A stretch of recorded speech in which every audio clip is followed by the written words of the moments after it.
బయటికి వెళ్ళి రాగానే బాగా నీరసపడిపోతుంటారండి. దీన్ని హీట్ ఎగ్జాస్షన్ అంటాము. హీట్ స్ట్రోక్ అంటే వడదెబ్బ అంటారు కదా! కొంతమంది బీపీ మెడిసిన్ తీసుకుంటుంటారు. దాంట్లో డయూరిటిక్ కాంబినేషన్ ఉంటుంది. అలాంటి వాళ్ళు కొంచెం ఎక్కువ వాటర్ తీసుకోవడము. అలాగే స్కిన్ ర్యాషెస్ కూడా వస్తాయి. కొంతమంది బాగా హాట్ సన్‌లో వెళ్ళినప్పుడు ఇది ర్యాషెస్ డెవలప్ అవుతాయి. అంటే సన్ బర్న్స్ రావచ్చు కొద్ది మందిలో. సో, కొన్ని వైరల్ ఇన్ఫెక్షన్స్ కూడా ఈ సీజన్‌లో మనం కొంచెం ఎక్కువ చూస్తుంటాం. అయితే ఇప్పుడు సమ్మర్ ఆల్రెడీ స్టార్ట్ అయిపోయింది. బయట ఎండలు మండిపోతున్నాయి. సో, ఇలాంటి టైంలో ప్రజలు ఎలాంటి ఒక ప్రికాషన్స్ తీసుకోవడం వల్ల దీని బారిన పడకుండా ఉంటారు సార్? ఓకే. ఇది జెన్యూన్‌గా ఇప్పుడు ప్రెజెంట్ సమ్మర్ గదండీ! మీరు అడిగింది యాప్ట్ క్వెషన్. ఏంటంటే సమ్మర్‌లో నార్మల్‌గా ఏంటి మనిషికి ఒక 2 లీటర్ల వాటర్ అవసరం బేసిక్ మెటబాలిజంకి. సమ్మర్‌లో హీట్ ఎక్కువున్నప్పుడు మనం రెగ్యులర్‌గా తీసుకునే దానికంటే ఎక్కువ వాటర్ తీసుకోవాలి. ఈ ఉష్ణోగ్రతను తట్టుకోవడానికి. అందులో మనిషిలో జాబ్ వేరియేషన్స్ ఉంటాయి. కొంతమంది ఏసీస్‌లో పనిచేస్తుండొచ్చు. ఫర్ ఎగ్జాంపుల్ సాఫ్ట్‌వేర్ ప్రొఫెషనల్స్ అలాగా. కొంతమంది అంటే అవుట్‌డోర్‌లో వర్క్ ఉంటుంది, ఫీల్డ్ జాబ్ ఉంటుంది. కొంతమంది ట్రావెల్ చేయాల్సొస్తుంది. న్యాచురల్‌గా వీళ్ళు తాగాల్సిన దానికంటే కొంచెం ఎక్కువ మోతాదులో వాటర్ తీసుకోవాలి. డైరెక్ట్‌గా సన్‌కి ఎక్స్‌పోజ్ కావద్దు ఎక్స్‌ట్రీమ్ టెంపరేచర్స్‌కి. ఎందుకంటే దానివల్ల హీట్ ఎగ్జాస్షన్ అంటాం. బయటికి వెళ్ళి రాగానే బాగా నీరసపడిపోతుంటారండి. దీన్ని హీట్ ఎగ్జాస్షన్ అంటాము. హీట్ స్ట్రోక్ అంటే వడదెబ్బ అంటారు కదా! హై ఫీవర్ వచ్చి గిడ్డీనెస్ వచ్చి పడిపోతారు. సో, మనం అంతవరకు వెళ్ళకుండా హీట్ ఎగ్జాస్షన్ కూడా రాకుండా వీలైతే ఇంటి నుండి వాటర్ క్యారీ చేయండి. నెక్స్ట్ ఔట్‌సైడ్ ఫుడ్ అవాయిడ్ చేయాలి. అంటే ఈ ఫాస్ట్ లైఫ్‌లో మూవింగ్ పొద్దున్నే లేసి వెళ్ళాల్సి ఉంటుంది. బయట తినాల్సిన పరిస్థితి ఉండొచ్చు. సో, ముఖ్యంగా వాటర్, ఫుడ్ కంటామినేషన్ వల్ల ఈ లూజ్ మోషన్స్ కానీ, అదే గ్యాస్ట్రోఎంటరైటిస్ అంటాం కదండీ! టైఫాయిడ్ ఇలాంటి జబ్బులన్నీ వచ్చే అవకాశం ఉంటుంది. ఈ ఫుడ్ పాయిజనింగ్ కావద్దంటే బయట తినడం అవాయిడ్ చేయండి. ఫుడ్ అనేది మనము ప్రాపర్ టెంపరేచర్‌లోనే ప్రిజర్వ్ చేయాలి.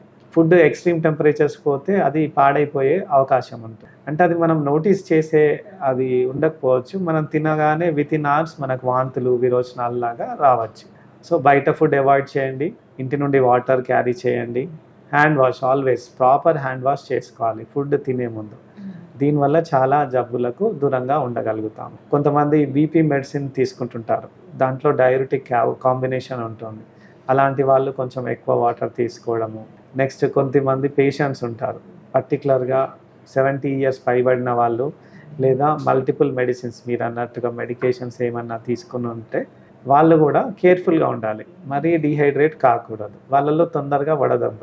ఎక్స్‌ట్రీమ్ ఏజెస్ అంటాం కదండీ! చిన్న పిల్లలు below 5 years and above 70 years వీళ్ళు కొంచెం జాగ్రత్తగా ఉండాలి. సో, హ్యాండ్ వాష్ నెక్స్ట్ వీలైతే హాట్ సన్‌లోకి వెళ్ళేటప్పుడు కాటన్ దుస్తులు వేసుకోవడము. వీలైతే హెడ్‌ని కవర్ చేసుకోవడము. అంటే క్యాప్ లాంటిది. అలాగే స్కిన్ ర్యాషెస్ కూడా వస్తాయి. కొంతమంది బాగా హాట్ సన్‌లో వెళ్ళినప్పుడు ఇది ర్యాషెస్ డెవలప్ అవుతాయి. అంటే సన్ బర్న్స్ రావచ్చు కొద్ది మందిలో. అంటే if you are exposed to sun see that అంటే సన్ స్క్రీన్ పెట్టుకోవాలి. సో, ప్రాపర్‌గా మాయిశ్చరైజ్ చేసుకోవాలి బాడీని. వీలైతే 2 సార్లు స్నానం చేయాలి. నెక్స్ట్ స్కిన్ ర్యాషెస్ అలాగే కొంతమంది ఎక్కువ స్వెట్టింగ్ వల్ల కూడా కొన్ని స్కిన్ ప్రాబ్లమ్స్ రావచ్చు. నెక్స్ట్ ఐస్‌కి రిలేటెడ్‌గా కూడా ఈ సన్‌కి ఎక్స్‌పోజ్ అయినప్పుడు ఐస్ కూడా కంజంక్టివైటిస్ అంటాము. అది ఎఫెక్ట్ కావచ్చు. సో, కొన్ని వైరల్ ఇన్ఫెక్షన్స్ కూడా ఈ సీజన్‌లో మనం కొంచెం ఎక్కువ చూస్తుంటాం. సో, కోవిడ్‌లో ఎలాగైతే మీరు జాగ్రత్తలు తీసుకున్నారో సిమిలర్‌గా హ్యాండ్ వాష్ చేసుకోండి. సిక్‌గా ఉన్న పర్సన్ దగ్గరికి వెళ్ళొద్దు. క్రౌడెడ్ ప్లేసెస్‌కి వెళ్ళినప్పుడు మాస్క్ ధరించడం సేఫ్. పర్టిక్యులర్‌గా ఇమ్యూనో కాంప్రమైజ్డ్ షుగర్ కంట్రోల్‌లో లేని వాళ్ళు, కిడ్నీ పేషెంట్స్ కానీ, మల్టిపుల్ మెడిసిన్స్ మీద ఉన్న వాళ్ళు కానీ, శ్వాసకోశ సంబంధిత వ్యాధులు ఉన్న వాళ్ళు కానీ వీళ్ళందరూ కూడా మాస్క్ ధరించడం ద్వారా జబ్బు బారిన పడకుండా ఉండొచ్చు. ముఖ్యంగా వ్యాక్సిన్స్ ఉంటాయండి కొన్ని. ఆ వ్యాక్సిన్స్ కూడా వేసుకోవడం ద్వారా కూడా ఇప్పుడు కోవిడ్‌కి ఎలా అయితే వ్యాక్సిన్ తీసుకున్నామో ప్రివెన్షన్ లాగా కొన్ని డిసీజెస్‌కి వ్యాక్సిన్స్ ఉంటాయి.